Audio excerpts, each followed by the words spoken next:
जय श्री कृष्णा, राधे राधे। आज की इस वीडियो में आप सुनने वाले हैं शनि देव की कथा, यानी कि शनिवार व्रत की कथा। तो प्रेम से बोलिए शनि देव महाराज की जय। प्राचीन समय की बात है।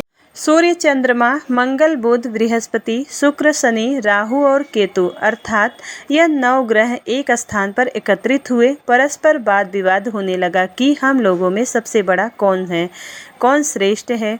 तो यह सभी अपने अपने को बड़ा मान रहे थे, कोई भी अपने को छोटा कह जाना पसंद नहीं कर रहा था। बहुत तर्क वितर्क के पश्चात जब कोई निर्णय नहीं हुआ, तब सभी ग्रह आपस में उलझते हुए अपने विषय के प्रति गंभीर होते हुए देवराज इंद्र के पास जा पहुँचे और बोले कि हे इंद्र, आप सब देवों के देव हैं। हम सभी ग्रहों में मतभेद यह हुआ है कि हम में से कौन बड़ा है और कौन छोटा है। आप इस बात का फैसला कीजिए। राजा इंद्र ने सारी बातें सुनकर तुरंत समझ गए, किंतु उन्होंने कोई जवाब नहीं दिया। फिर वे बात टालने की कोशिश करते हुए बोले कि इसमें से इतना कोई सामर्थ्य तो नहीं है जो आपके छोटे और बड़े का निर्णय करूं। मैं अपने मुंह से कुछ नहीं कह सकता। हाँ, एक उपाय है। इस समय भूलोक में उज्जैन नगरी के राजा विक्रमादित्य सबसे पहले अच्छा और न्याय करने वाला, अतः आप सभी उनके पास जाओ। और मैं न्याय करने में असमर्थ हूँ, मगर राजा विक्रमादित्य अवश्य ही न्याय करेंगे। देवराज इंद्र के इन वचनों को सुनकर सभी ग्रह पृथ्वी लोक पर राजा विक्रमादित्य के घर जा पहुँचे और अपनी समस्या से उन्हें अवगत करा दिया। अब राजा विक्रमादित्य उनकी बात सुनकर अत्यंत चिंतित हो गए। तुरंत ही उन्हें कोई जवाब ही नहीं सूझा।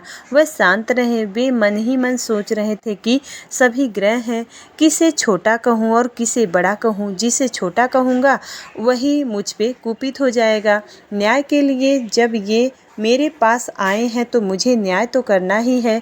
किस प्रकार न्याय करूं? शांत चित्त से विचार करने के पश्चात एक उपाय मानस पलट पर आ ही गया। फलस्वरूप उन्होंने स्वर्ण, चांदी, कांसे, पीतल, सीसा, रांगा, जस्ता, अभ्रक और लोहा 9 धातुओं के 9 सिंहासन बनवाए और उन सभी आसनों को अपनी राजसभा के क्रम से विधि पूर्वक, जैसे सोने का सिंहासन सबसे आगे तथा लोहे का सबसे पीछे रखवा दिया।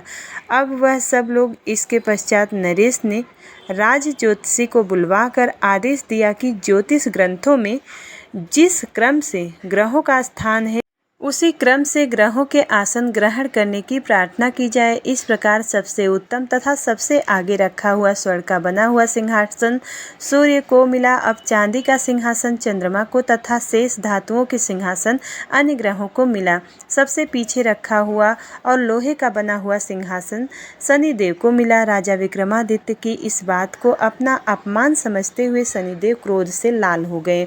उनकी भ्रुकुटियाँ तन गई। अब जबड़े खींच गए, मुट्ठियाँ खींच गई। अब फिर वे आग बबूला होकर क्रोध में बोले, हे मूर्ख राजा, तू मेरे पराक्रम और मेरी शक्ति को नहीं जानता। सूर्य एक राशि पर 1 महीना, चंद्रमा 2.25 दिन, मंगल 1.5 महीना, बृहस्पति 13 महीने, बुध और शुक्र 1-1 महीने, राहु और केतु उल्टे चलते हुए केवल 18 महीने ही एक राशि पर रहते हैं। परंतु मैं एक राशि पर 2.5 अथवा 7.5 साल तक रहता हूँ। बड़े बड़े देवताओं को मैंने कठोर दुख और कष्ट दिए हैं। राजन, ध्यानपूर्वक मेरी बात सुनो। मर्यादा पुरुषोत्तम भगवान रामचंद्र पर जब मैं 7.5 आई तो उन्हें राज त्याग कर वनवास को जाना पड़ा। रावण पर 7.5 आई तो राम और लक्ष्मण ने लंका पर आक्रमण कर दिया। उसकी सोने की लंका जल गई और रावण ने अपने कुल का नाश कर लिया। हे राजन, अब तुम भी सावधान रहना। विक्रमादित्य ने कुछ सोचकर कहा कि हे शनिदेव, मैंने अपनी बुद्धि और विवेक के अनुसार जो उचित न्याय सूझा वह मैंने किया। अब जो होगा वह भी देखा जाएगा। मैं आपकी धमकी से नहीं डरता। जैसा मेरे भाग्य में होगा वह तो भोगना ही पड़ेगा, चाहे अच्छा हो अथवा बुरा हो। राजा का न्याय सुनकर सभी ग्रह तो वहाँ से खुशी खुशी चले गए, मगर शनिदेव क्रोध से भरे हुए नाराज होकर वहाँ से गए।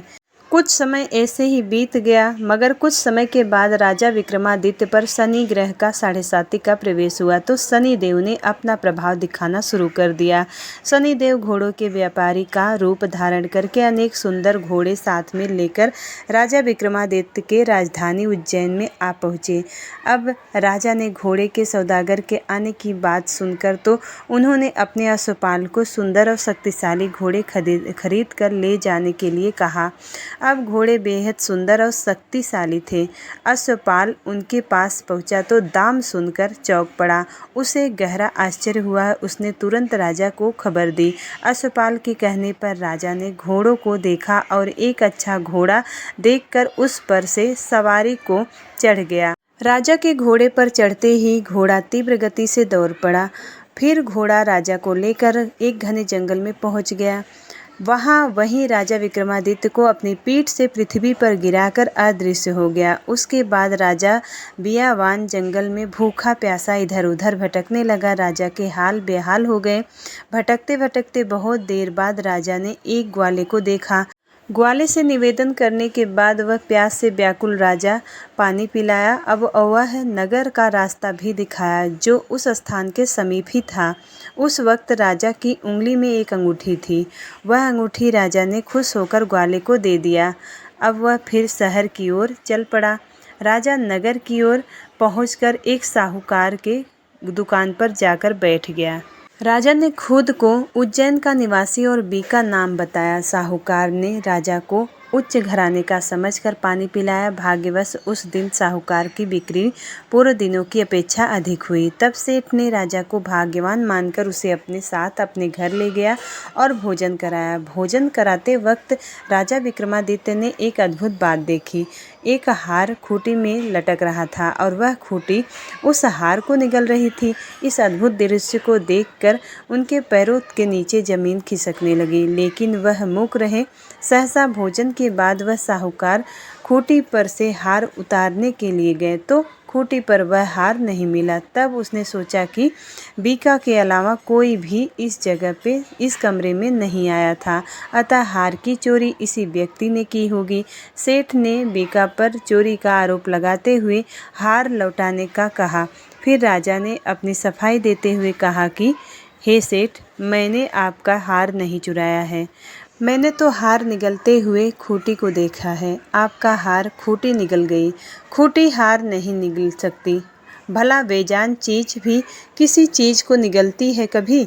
इस पर विवाद बढ़ता गया और सेठ बीका को उस नगर के राजा के समीप ले गया और सारी बात कह सुनाई। राजा ने आज्ञा दी कि हार का चोर यही व्यक्ति है। इसके हाथ और पैर कटवा कर चौरंगा करा दो। राजा की आज्ञा पाकर उसके सैनिकों ने राजा विक्रमादित्य के हाथ और पैर काट कर जंगल में फेंक दिया। फलस्वरूप राजा विक्रमादित्य अपाहिज होकर इधर उधर भटकने लगे। अब बेचारे राजा की हालत ऐसी हो गई कि किसी ने रोटी का टुकड़ा मुंह में डाल दिया तो खा लिया, अन्यथा ये भूखे ही प्यासे पड़ा रहे। रास्ते जाते एक तेली की नज़र उस पर पड़ी और वह उस पर तरस खाकर उसे थोड़ा सा तेल उसके घाव पर लगा दे गया। अब जिसके फलस्वरूप तेली का व्यापार उसी दिन से प्रगति करने लगा। 2-4 दिन यह क्रम चलता रहा तो तेली ने व्यापार वृद्धि से प्रसन्न होकर विक्रमादित्य को अपने घर ले गया और कोल्हू पर बिठा दिया। विक्रमादित्य कोल्हू पर बैठा अपनी आवाज़ से बैलों को हाँकता रहता। कुछ वर्षों में शनि की दशा समाप्त हो गई। बीका अपनी उदासी काटने के लिए मल्हार राग गाया करता था। एक रात वह वर्षा को देखकर राग मल्हार गाने लगा। उसकी गीत सुनकर वह शहर के राजा की कन्या उस पर मोहित हो गई और दासी से खबर लाने के लिए कहा, देख तो जरा इस राग को कौन गा रहा है। दासी ने देखा कि एक अपाहिज व्यक्ति तेली के कोल्हू पर बैठा मल्हार गा रहा है। दासी ने महल में आकर सारा वृतांत कह सुनाया। उसी समय राजकुमारी ने निर्णय ले लिया कि वह उसी व्यक्ति से शादी करेगी जो मल्हार गा रहा था। प्रातःकाल दासी जब राजकुमारी को जगाने गई तो राजकुमारी ने खाना पीना भी त्याग कर बिस्तर पकड़ कर रो रही थी। दासी राजकुमारी का यह हाल देखकर घबरा उठी। वह तुरंत राजा रानी के पास जाकर पहुंची और उसने सारी बातें कह सुनाई। राजा रानी तुरंत राजकुमारी के पास आए और उससे उसके दुख का कारण पूछा। बेटी, तुम क्यों अनयस ही पड़ी हो? अब तुम्हें किस बात का दुख है? जो भी पीड़ा हो हमसे कहो, हम तुम्हारा दुख दूर करने का प्रयत्न करेंगे। राजकुमारी ने अपने मन की मनसा राजा रानी को बता दी। बेटी, वह अपाहिज चौरंगा है, तेली के कोल्हू के बैल हाँकता है। वह भला तुम्हें क्या सुख देगा? तुम्हारा विवाह तो किसी राजकुमार से होगा। मेरा कहा मानो और अपनी यह जिद छोड़ दो। मगर राजकुमारी अपनी जिद पर अड़ी रही और राजा रानी ने अतिरिक्त परिजनों ने भी राजकुमारी को काफ़ी समझाया, मगर राजकुमारी नहीं मानी। वह अपनी जिद पर अड़ी रही। उसने कहा कि यदि मेरा विवाह उस व्यक्ति के साथ नहीं हुआ तो मैं अपने प्राण त्याग दूंगी। बेटी की जिद देखकर राजा क्रोधित हो उठा। बोला, तेरी ऐसी ही जिद है तो तुझे अच्छा लगे वैसा ही करो। फिर राजा ने तेली को बुलवाया। उसे राजा सारा हाल कह सुनाया। अब तेली को अपाहिज व्यक्ति से अपनी बेटी की विवाह की तैयारी करने का आदेश दिया। तब फिर राजकुमारी का विवाह अपाहिज विक्रमादित्य वीका के साथ हो गया। एक रात्रि को जब राजा विक्रमादित्य और राजकुमारी महल में सोए हुए थे, तब आधी रात को शनिदेव ने विक्रमादित्य को स्वप्न में दर्शन दिए और कहा कि हे राजा, मुझे छोटा बताकर तूने कितने कष्ट और दुख सहे हैं, इसकी कल्पना कर। विक्रमादित्य ने स्वप्न में ही शनिदेव से क्षमा याचना की, जिसके परिणाम स्वरूप शनिदेव ने प्रसन्न होकर राजा को पुनः हाथ पैर प्रदान कर दिए।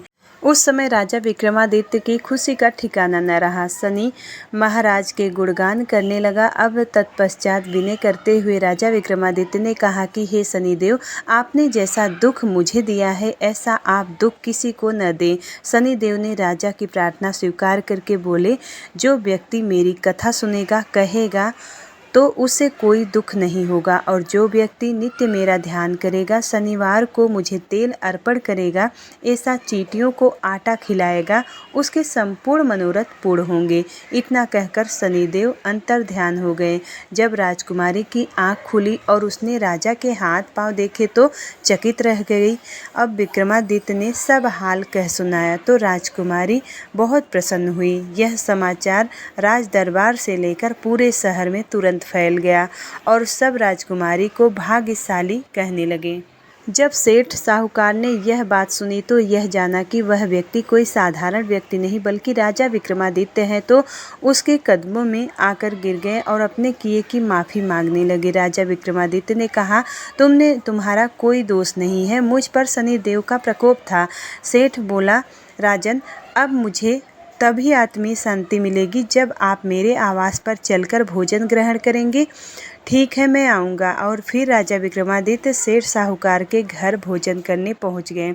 जिस समय वह भोजन कर रहे थे, एक आश्चर्यजनक बात हुई। जो खूंटी पहले हार निगल रही थी, वही अब हार उगल रही थी। भोजन ग्रहण करने के पश्चात साहूकार ने कहा कि राजन, मेरी श्री कंवरी नाम की एक कन्या है, उसका प्राणी ग्रहण आप करें।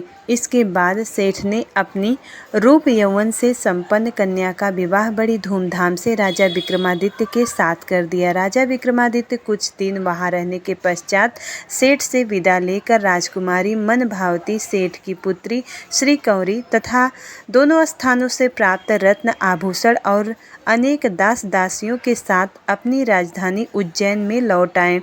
आवागमन पर सारे राज्य में खुशियां मनाई गई। राजा ने अपने राज्य में ढिढोरा पिटवा दिया कि संपूर्ण ग्रहों में शनिदेव श्रेष्ठ और बड़े हैं।